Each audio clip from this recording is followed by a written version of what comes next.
السلام علیکم ورحمۃ اللہ وبرکاتہ۔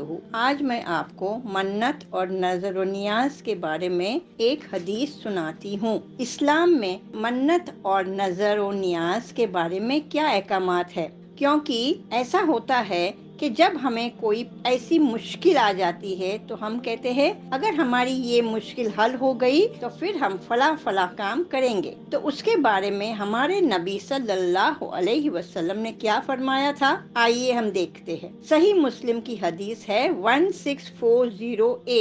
حضرت ابو ہریرہ رضی اللہ عنہ بیان کرتے ہیں کہ نبی صلی اللہ علیہ وسلم نے فرمایا، حدیث کا مفہوم ہے کہ منت نہ مانگا کرو، یہ تقدیر کے کسی فیصلے کو نہیں ٹال سکتی ہے سوائے اس کے کہ بخیل کنجوس سے مال نکلوایا جا سکتا ہے۔ آپ دیکھیے کتنی بڑی دلیل ہمارے سامنے ہے۔ ہم انسان ہیں، ہم دنیا میں بھی یہی کرتے ہیں کہ جیسے ہم کسی کو کہیں گے کہ ہمارا یہ کام کر دو تو ہم تمہیں یہ رشوت دیں گے، یہی سوچتے ہوئے ہم پھر یہ کہتے ہیں اگر ہمارا فلاں کام ہو گیا تو ہم اللہ سبحانہ و تعالیٰ کے نام میں اتنا خرچ کریں گے۔ تو نبی صلی اللہ علیہ وسلم نے اس کے بارے میں بتا دیا کہ یہ تو بخیل سے اس کا مال نکلوانے کے لیے ہے۔ اللہ سبحانہ و تعالی ہمیں دین کی صحیح سمجھ دے، صحیح راہ پر چلنے کی توفیق عطا کرے انشاءاللہ، اور ہم اپنے دین کو سمجھ سکے۔